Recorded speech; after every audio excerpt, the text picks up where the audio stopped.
Welcome today to all of our viewers and listeners. I have an amazing guest, one of my favorite people online, Oh who my. is yes, absolutely. So welcome, Robyn. I am so Hello. excited to have you on today to highlight one of your most recent projects, which is a children's book. So Yeah. for our viewers and listeners, could you share a little bit about your background and some of your writing? Sure. So I'm Robyn Valentine, also known as a tired witch on the internet, literally everywhere. And I'm a witch. I am in my personal practice. I work very closely to what people would call necromancy. I know people have weird feelings about that word, so I tend to describe myself as a death witch because it makes people more comfortable usually. Thank you, 90s Satanic Panic. um, but in my writing, I work professionally every day as a tarot reader. That is my day job. So I have my first book, which is called Magical Tarot. It is about the major arcana and how we can utilize the esoteric symbolism within it for spell crafting. And then I have my new book that just came out. The English version isn't out yet, but it is coming out soon. The Italian version is out right now. The Spanish version comes out next month. And it is called The Apprentice Witch. And it's a children's book. And it's about for kids that are like 8 to 12. And it's about them kind of giving them direction in how to dabble in magic in a child-friendly way. I'm a mom myself, so and I like have godkids and nephews and nieces, and kind of targeting that towards something for them was really important.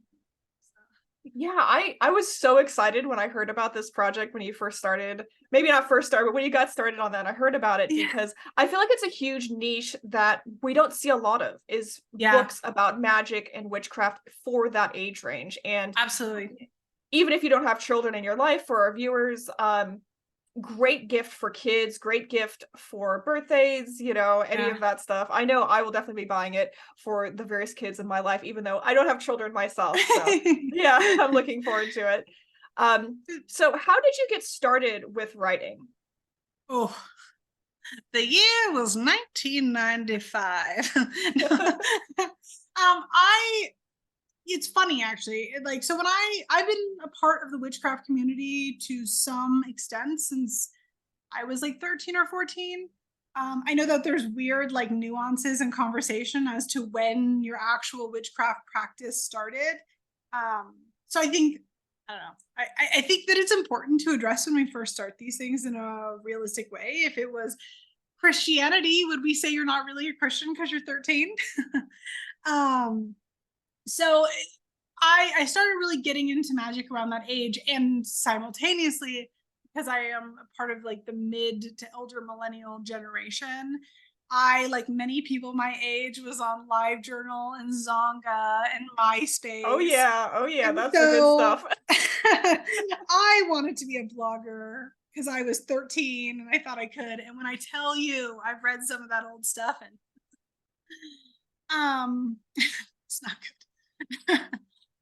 But I wanted to be a blogger. I wanted to be out there, and I really looked up to other bloggers that existed. Now, my blogging was not real at that time.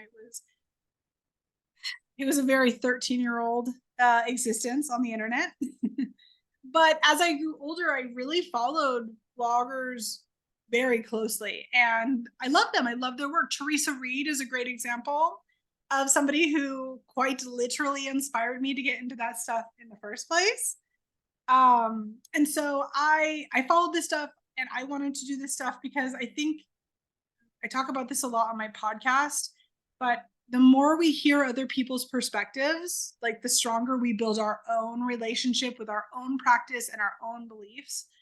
And I feel like it doesn't matter if you don't think you have something important to say or if anybody will take it seriously, but I think you kind of should put it out there anyway because you never know who's going to be like, wow, I never thought of it that way.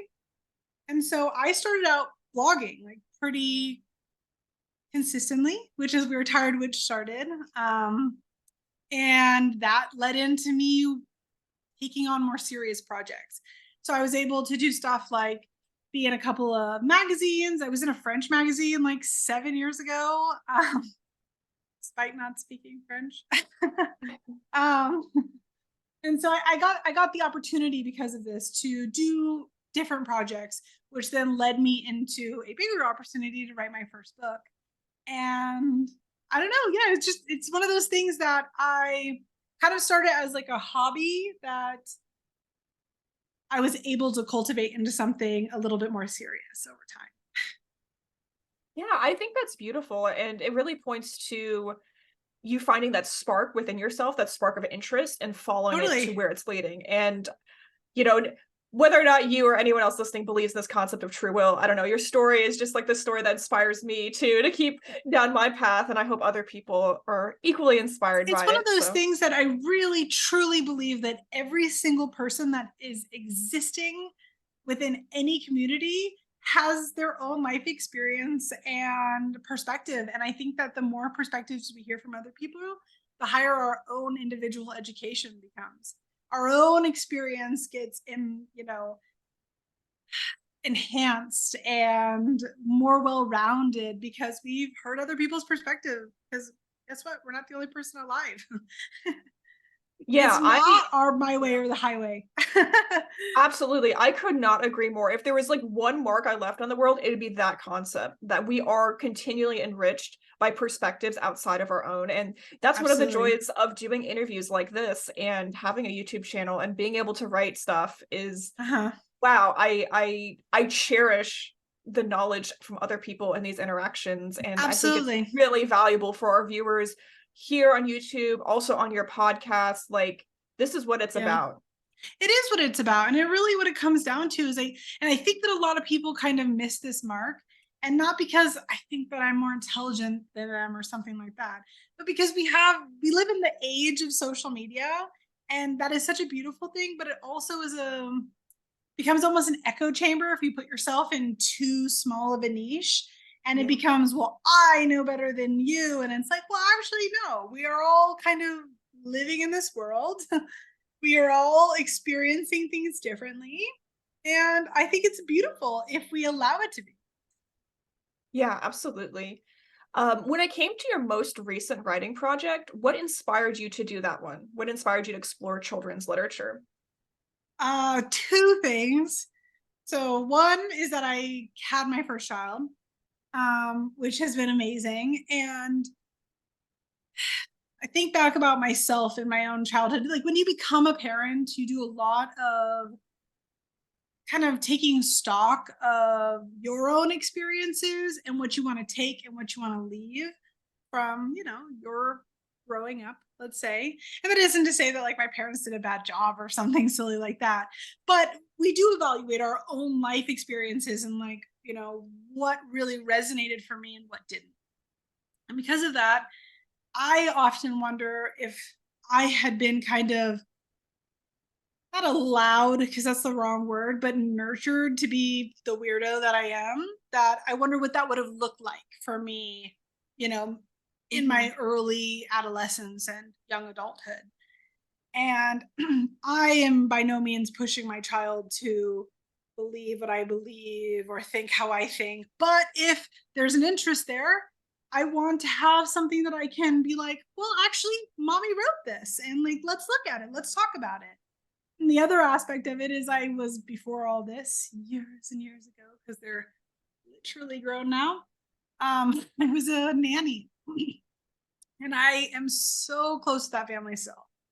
Um, and in saying that, their youngest, who we joke is my first and real child, uh, she got really into that stuff. And it was a point me in the right direction. And I was like, quite frankly, I don't know where to point you at your age that I can say for certainty would be appropriate, like age appropriate for you. It doesn't mean it doesn't exist. I'm not sat here like claiming to be the first one to write a children's book on witchcraft that is age appropriate. It's just I didn't know of one. So it was like, why don't I just write it? Why don't I Yeah, that's just write that awesome. book? But yeah, I definitely am not trying to say that I'm the first one to do it. It's just pre having a child, why would I know about that? You know what I Yeah, mean? yeah. And even now, my kid's only 2.5. why would I know about that? So, it's not that it doesn't exist. I don't know. Maybe it does, but I now definitely know it does because I did it. Yeah, absolutely. And, if anyone watching or listening to this does know of other books, please share them below in the Yes, comments definitely. because I actually don't know either. Yeah. So Because why would we? Why would we? When would this situation have come up previously? Yeah. Yeah. And given your background of writing a bunch of different things, you mentioned magazines, you mentioned, of course, like your tarot book and deck. Um, did you find it was easier writing about magic for children or harder? And why? Way easier. Why? Yeah. Way Easier. easier. Okay. Because kids aren't jaded. Adults are really jaded. They are. Yeah. Adults view things through a pragmatic lens, most adults. We want solutions. We feel we have to follow rules. I mean, in my mentorship program, I am constantly running into newer people who are like, well, the spell says to do it exactly like this. And if I don't do it exactly like this, what horrible thing is going to happen? And it's like, Yeah. well, that's not quite how that works, right? Like, things can backfire, but unless you are making some serious choices that are conscious and are like researched and thought out, the idea of it actually being really horrific is unlikely. It's more likely that it just won't work. Yeah. And I'm really glad you brought up the magical mentorship program. Yeah. And so we have this kind of adults have been smashed down by rules and following things, and the natural inspiration is just not there in adults. It's just not. And that's not a bad thing. That's part of being an adult, right? You have to be practical. Otherwise, you don't pay your bills, you lose your house, et cetera, et cetera. There are so many reasons that we have to be practical, but kids are not limited by that. Kids already believe it's magic. Kids will pick up a stick in the yard and that is their wand, period. And you can't tell them otherwise. Where adults are so beat down by capitalism and social media that they're like, well, my wand has to be hand carved by the finest elm tree that ever lived, and it must be hand whittled. And like, yeah, that could work as a wand, but what reason is the kid wrong? Exactly. And they don't have that, I don't know, predisposition of assuming that they're incorrect. In fact, a child will assume that they are 100% correct until proven otherwise. Love that. And even as adults returning to magic, I think it is so important to start to cultivate that and explore, why can't you use, I spoke about this in a previous something, I don't remember if it was a podcast or what, but why can't you use a stick as a wand? Why can't you use a leaf Absolutely. as a disc? Get creative with it. And you actually posted on, I think it was Threads not that long ago, about getting more feral with magic, and I'm just like, yes. Yeah, absolutely. And experiment with it, have fun, find space for joy. When I talk about the current aeon we're living in, whether or not people believe that, that's up to you, but I believe in some concept of aeonic succession. The one we're currently live in is one of joy, and I think it is important to cultivate that joy in our work as well. Absolutely. It's one of those things that I really just think that kids maybe don't have a lot of stuff right, but this is something that they have correctly, and they have correctly just naturally. And so, and simultaneously, if you tell a child, clear quartz, for example, you can find that in your yard. Most places all over the world have got some form of quartz in at least the vicinity that a child will be in at some point. And you're like, well, clear quartz can be a amplifier of magic. Let's just hypothetically, right? Well, not hypothetically, but you know what I'm saying. They're not going to be like, well, explain why. Why? They're just going to go, okay. And so even though I do think that the why is incredibly important when it comes to magic, I think when it comes to writing a book specifically for children, you're also removing that like conversation of nuance that it becomes like really easy to be like, just trust me. Because Yeah, they yeah. will. I love that. Yeah, and I feel I want to write a kid's book now. That sounds so It fun. was so fun. And like you got to like view and think of everything, like even the spells that I put in the book, I was thinking about a child, right? So it's like, what things do kids care about? Well, kids don't care about like paying their bills or, making a man fall in love with them or whatever. Kids care about my best friend stopped talking to me. How can I make my friend talk to me? I Kids love care that. about, I need to pass my spelling bee. Like these are the things kids care about. And so I got to write spells for stuff that I'm not going to do anytime soon. But I have to have a lot of fun, like thinking about the kids that are going to care about that stuff. Yeah, yeah. And I want to also return to, you mentioned your magical mentorship, because Yeah. one of the things people love coming to me about is one-on-one sessions or mentorships. And I do have a small Patreon. It's, you get access to my Discord and all of that, but I don't offer one-on-one conversations with people. I don't do mentorships. But I will say for all of our viewers and listeners that the people I send them to is actually Robyn and her magical mentorship program. So for people who are just starting out, or for people who are maybe stuck in a rut, it's actually a really good deal. You get a box of stuff every month and that one-on-one conversation, and access to a fantastic community. It is one I love. So I'm really proud of it. I really am. yeah, Like and you we should try be. to have tiers that fit almost everybody's budget. We have our podcast that is obviously free. That comes out every single week, which is called Coffee and Cauldrons. And it's the Coffee and Cauldrons Patreon. And it literally, our price for Patreon is $1 to $100. $100, of course, being the one-on-one tier. But in that one-on-one tier, you get 30 minutes with me and you get 30 minutes with my co-host Maria individually to talk about whatever, hear our perspectives. You get a box, a spell that goes with the box because they go together. You get an hour-long class from different teachers every month, a Discord where you get 5 events a month, including the class. We have monthly ritual, monthly meditation, a book club, and we also just have like a mixer hangout that we do, which is fun. But yeah, we have like a lot going on and it's fun.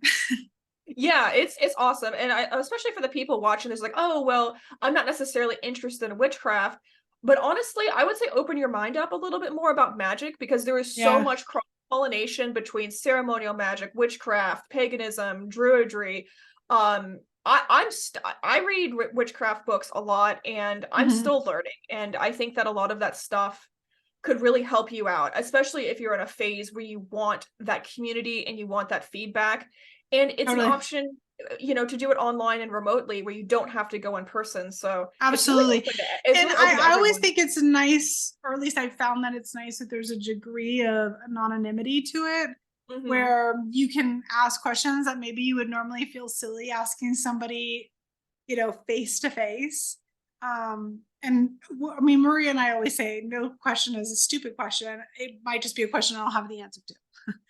And I think that that's an important thing to cultivate when you're first kind of trying to get into this stuff. Yeah, it's all absolutely. perspectives, right? Yeah, and it's great to have a space to do that. I mean, I run a small little Thelemic study group Discord server as well, where people have the space to ask those questions. But I think if you want more of that attention and community, the magical mentorship program is for you. Yeah, and we have a really great community, and we don't have drama. Knock on wood. Yeah, knock we on don't have wood. drama, and we have just like a really great little community. We also do stuff like quarterly witch swaps, which is a thing we do, where cool. it's kind of like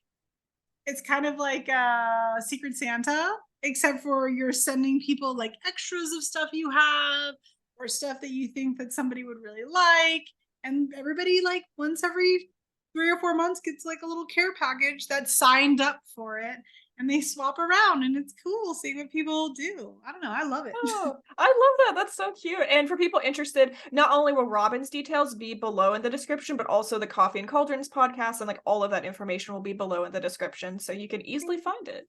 So, Yeah. reflecting on your own childhood, do you think that had a role in your writing or your writing style? Not really. My reason being is that my friends say that I'm a switch writer, which is that when it comes to like right now, even in this interview that we're having, I feel like I'm a pretty personable person and overall jolly and optimistic. But when I write very like directly. There's no Robyn is almost removed from it unless I'm being very specific.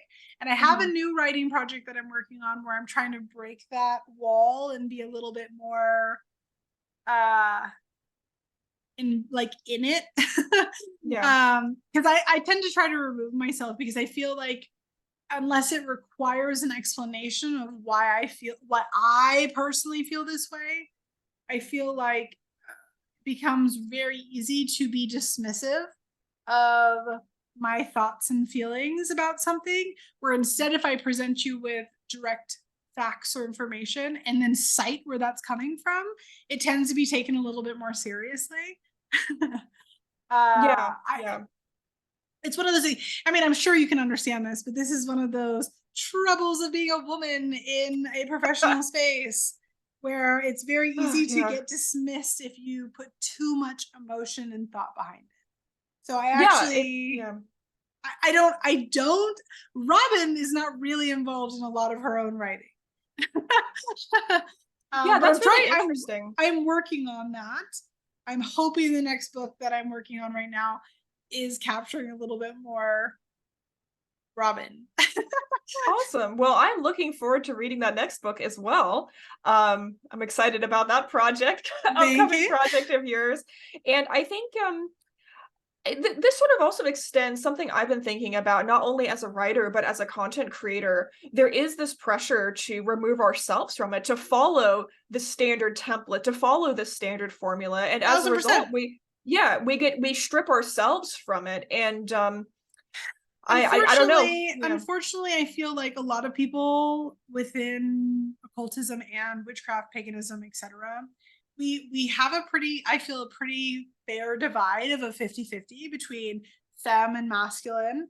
And I feel like a lot of mask leaning individuals don't realize the privilege that they have, that they can say something totally crazy on the internet and it'll be forgotten in a week. Meanwhile, if I say something totally outlandish and out of pocket, I have to make a statement about it. And I just think that's really fascinating. And it's been something that I wouldn't say I've struggled with, but it is something I've had to learn to adjust to. Yeah, same here. That's well said. I couldn't agree more. Same here with that. And something I've noticed too is where people give the benefit of the doubt for. And in the case of the occult community, I've noticed when I provide information, usually when I provide information, I can back it up with like 5 different sources, right? And absolutely. And if I'm struggling with like a particular source, like I'll call up my partner or like someone someone you trust, like world experts. Like it's just I'm in a very blessed space that I do have on dial world experts. I feel very similar to you in that. I am very blessed to have been surrounded by some incredible brains. But that being said, even though we're the ones speaking on these issues, we're the ones creating content, we're the ones writing about it, even with those sources, people still question us. But then I see other guys who really are just out of the woodwork. Like I've never seen these particular men anywhere in my community. I don't know where they came from. And they're all of a sudden writing, blog posts that are really aggressive, also wrong. They clearly don't know their stuff, but people give them the benefit of that. Like, oh yeah, that's an opinion. And it's like, why don't I get afforded that? I mean, not to get on a full tangent here. Yeah, we're getting on a tangent. But my personal favorite part of existing on the internet is, like I said, I've been within this community, even as a participant and not a creator, for over 20 years now. I have been a creator for 8, but there was 12 years before that where I was simply somebody who consumed the content. And what I always find really fascinating is the age-old trope of, oh, this person does something that's pretty, invalid. Yep. They have an artistic eye, immediately invalid. They do something that is more successful than me, they're a grifter. And that is a constant wheel that I find very fascinating, because this isn't a new thing. I mean, the current wave of social media is how there was the COVID witches who were grifters, and now they've disappeared. And it's like, have they disappeared, or have they blocked you? So it's just something to consider. And I just find it interesting, because it has been like, before this, it was the shamans versus the, eclectic witches, because that was a phrase that went around for a really long time between 2015, 2016. And then there was the Wiccan wars of the early 2000s. And so there's always something going on. It's not a new thing. You're just not successful at what you're doing, and you're very upset about that. And I get it. That's frustrating. But come on. Yeah, absolutely. And I mean, I feel like this could be like a whole episode in and of itself. Absolutely. Because both of us just have so much to say on this topic. It's and fascinating. It is a really it's a important fascinating topic. thing. Yeah. To be involved in it, of course, can be a bit frustrating, but to watch it unfold on the internet, and having been on the internet for so long, it is fascinating. It's fascinating to watch the cycles just repeat themselves, and every time it's like, this is brand new information, and it's like, is it? Yeah, it is really interesting to see those cycles unfold. And I will say, in the one positive thing where I went through that transition as well, as just being an observer and participant, and as some people call, in the broom closet. I spent much of my life being a practicing occultist in private, and very not even really participating in a community. One of the main reasons I actually didn't participate, although I tried to participate in a lot of different pagan or witchcraft communities, is I was actually labeled a dark magician or a dark occultist, and I brought bad energy into the spaces. So I was actively You got excluded. such bad juju. It's true. I also feel that every single time that we talk. It's just the darkness. There's a meme of somebody doing a review on some business. 1 out of 5 stars.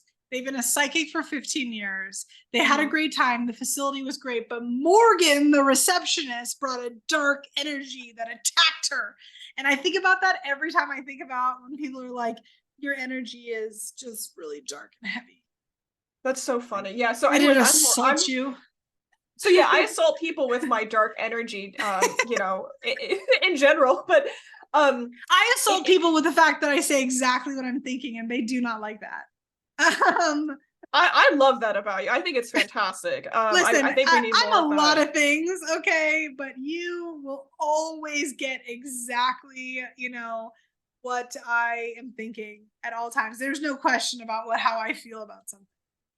Yeah, I think that's wonderful. I think that level of authenticity is really needed in online spaces and just our community in general. But I guess from a positive standpoint of being more active and involved and writing and like doing all of this, I do cherish the fact that it has put me in a position to have interactions and conversations and opportunities I wouldn't have if I had not been visibly a part of the community. 1,000%. No, 1,000%. Yeah. And I think that a lot of people put themselves in this echo chamber where they're like, I am a Thelomite, let's say. So I'm only going to deal with other people that are in the OTO, just as an example, right? Or for me, I am a death witch. So I'm only going to deal with other death witches, and we're the only ones that are right. And it's like, well, actually, there's like a whole world out there of magic just in general. Just spirituality, magic in general, and thoughts, beliefs, etc. And it's like, you know what? I might not believe in what you believe, but there's something I can take from your perspective Oh that yeah. maybe I keep in my back pocket for future. And I think that that's something that really, I wouldn't say gets missed, but the ball really gets dropped in terms Hmm. of like just understanding each other as individuals. I agree. I agree. Yeah. And as And soon it as is you a, start hearing people saying how that guy's wrong, I'm right, I white noise it. I'm just like, oh, so you're an idiot. Congratulations. yes, that right there. I wish I could just like pin that somewhere on all of my profiles online. Like Um, obviously there's scenarios in which that is applicable, like when it's bigotry, homophobia, racism, etc. mhm. Obviously, there's situations where you can say that guy is 100% wrong because they morally or fundamentally go against everything that I believe. And I think that you're Yeah. totally right in those situations. But in situations where we're talking about like ceremonial versus folk magic, we're Yeah. both right. Like, Or like, hello, yeah, absolutely. And you're no especially better when, than the Christians that when you behave thank that way. you. You're no better than evangelicalists. Like you're no better than them. You think you Mhm. are, but you're not. So much of this is just comes down to religious differences, and people aren't willing to Totally. acknowledge that. They're like, oh, but this is how I perceive divinity. Well, it's like, okay, this is how I perceive divinity. And at Absolutely. the end of the day, I mean, however you come to terms with those differences is your path, but like it's the same old religious differences, and Absolutely. cultivating space for that I think is so important. So on the topic of angry adults and our narrow-mindedness, blinders on to the possibilities of the world, when would you say that childlike wonder and faith in magic starts to fade, and how can we cultivate that wonder back into our practice? In my experience and opinion, middle school to high school transition is when you are starting to get it forced down your throat that you need to think a certain way, behave a certain way, etc. And this even goes into things like, you know, other aspects of life. You think about it when you get into middle school, you start playing a sport even. It's, well, you got to be good at this sport because then you'll be good in high school for varsity, and then you can get the scholarship for college. It all starts in middle school. That's also when people start pushing their boundaries. I mean, I don't know if you experienced this, but when I was in middle school, that's when bullying really started. Oh And yeah. it's when, but all bullying is the force, like forcing somebody to fit into a social norm that has been decided for them because they're getting that Mhm. from their parents, right? And so Yeah. that's when all this stuff kind of starts becoming almost disillusioned because you're so browbeaten by everything that is beginning to happen around you. And in terms of cultivating it more, my opinion is you should spend time with children. Oh, I Listen, love that. I am a full blown believer that if you don't want kids, you should not have them. If you want to be child free, you should be. Children should be wanted in this world, and that is the only time they should be brought into it. I'm very pro choice, and part of that choice comes with being child free by choice. But just because you are choosing to not be a parent doesn't mean that kids are terrible. Like you should spend time with them and like hear their thoughts. They bring so much light and joy and perspective into the world that you almost forget about for a time. And then you get to spend time with kids and you're like, oh, wow, I would have thought like this too, or I would have been like this too. And the magic kind of comes back. Yeah, yeah. And I know a lot of people watching this, or maybe parents themselves, or thinking about having children down the line. Is there anything about your own practice of witchcraft that you don't share with your child now, but plan to share it with them when they're older or perhaps interested? Our philosophy, because my husband is actually a Catholic, Irish Catholic till he dies. And our philosophy in raising is this is what daddy does, this is what mommy does. Hmm. It's your choice if you want to participate or not. I'm not going to make my kid participate. Simultaneously, my husband's not going to make our kid participate in that. If you're interested in it, I would love to show you more about that. But that Yeah. is not something that I am ever going to put down my kid's throat because whether you want to believe it or not, that's just another form of indoctrination. And I would rather my kid be interested in whatever it is that they're interested in, and harness that while simultaneously teaching them about all forms of religion and spirituality, because that sort of ignorance is not good. Yeah, definitely. So And I think that's such a beautiful way to approach it. it's just one of those things that this is what mommy believes, this is what daddy believes. What do Mhm. you believe? And I think that that's important. I think it's important to listen more to our children than to tell them that this is what we are. Yeah, absolutely. And I think that is such a beautiful and healthy way. Oftentimes when those questions, typically in private conversation, come up with friends, family, whatever it may be, people almost have like a, oh, this is the time, we start bringing our child to church, or this is the time I feel like it's appropriate. But I think being open and listening to your child or the child in question Totally. is so much healthier. I even see this in my own church, which is in the OTO, the EGC, or Ecclesiastica Gnostica Catholica.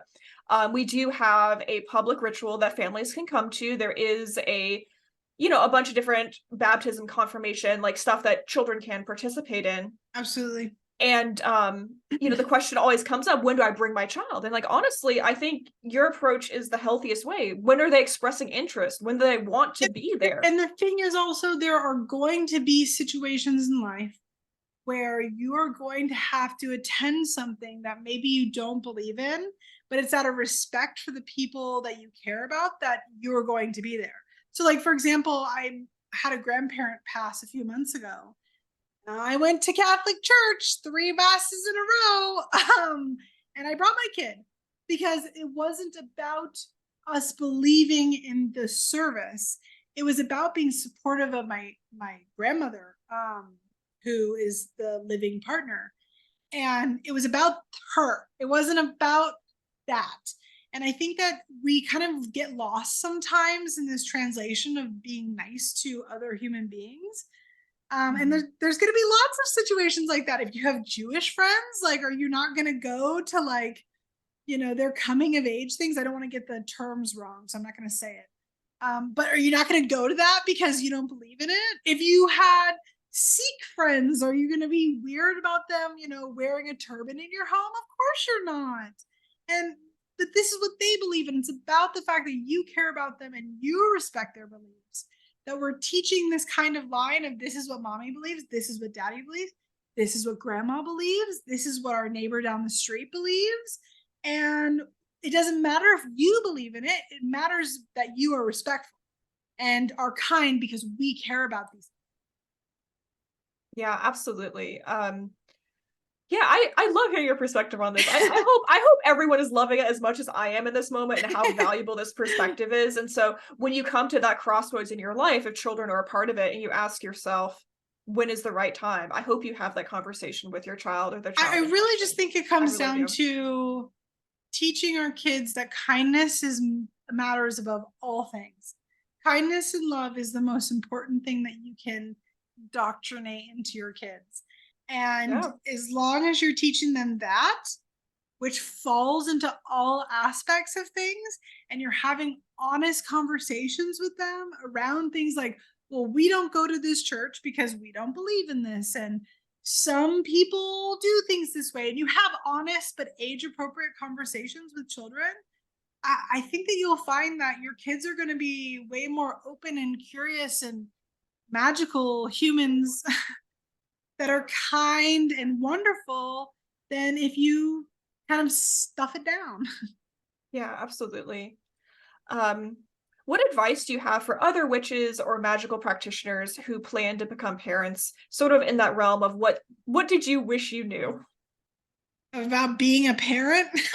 about being a parent? And You don't have the time for that. First of all, they don't tell you about afterbirth pain.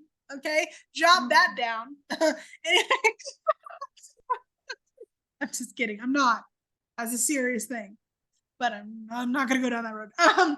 But what I feel like I wish I had known when we started down this journey versus like where I'm at now. I really don't. is complicated. That's a complicated thing because it's one of those Yeah. situations where the answer is everything, but it's also nothing at the same time. Because I feel like I'm in a really great situation where I have a very strong and healthy relationship that is very communicative and is based in trust and love and conversation. And so we have pretty solid faith beliefs. And when I say faith, I don't mean religious. I mean faith in each other, faith in, how we were going to parent before we started all of this kind of journey. And it came down to mutual respect for each other's beliefs. And we've applied that to our parenting. And I think that that's been the biggest thing for us, is that I get on with what I'm getting on with, and I'm not going to hide it. Simultaneously, my husband does the exact same thing. And it's not a come join mommy while she chamomile washes the window frames. But if you want to know what mommy's doing, I'm going to tell you all about it, and you can help me if you want, but you don't have to. And I think that we really established that communication before our child was here. And I feel like we've had a pretty easy ride when it comes to that stuff. And I think that's where a lot of people kind of get tripped up. You got to talk about this stuff with your partner early on, like before you even have a child. And not just when it comes to faith, but like all things, right? Get on the same page. Otherwise, why are you having a kid? Yeah, absolutely. And sometimes I think like, oh, if you're in some sort of marginalized community or religion, or you're queer, oh, I'm in this like other category where I have to have the hard conversations up front. But honestly, you need to have the hard conversations up front, even if you identify straight as part of the overarching. 1,000%. It doesn't matter who you are, you've got to have those conversations. Because even if you don't fall in a marginalized group, you still might have differing opinions about major things. And you should be talking about it. Like 100% should be talking about it. Because otherwise you're going to end up 10 years down the line with 2 kids arguing over why it is that we don't eat pork in this house, or whatever it's going to be. You know what I mean? Yeah. I don't know. Absolutely. I think you should communicate always. Communication is key. Well, fantastic. This has been a wonderful conversation interview. I appreciate you so much. Sorry it was like this. Oh, no, it was awesome. I love these kind of conversations because you get so many different nuggets of wisdom out of just a more informal conversation. And I certainly got a lot out of it. And I hope our listeners and viewers did too. And if not, I'm very sorry. Yeah, you better get something out of this. Or else. And so in terms of your social media, Coffees and Cauldrons, all that's going to be in the description. Going forward, is there anything else you would like to make sure people are aware of in terms of projects, where to find you, all that good stuff? Not really, not at this moment. I mean, you can always go to tiredwitch.com. That's where you can find all my social media links, including my podcast and including any upcoming projects. I don't update it often, but I do update it with important things that need updating. And everyone keep an eye out for the English translation of that children's book. So I'm really excited for it to come out.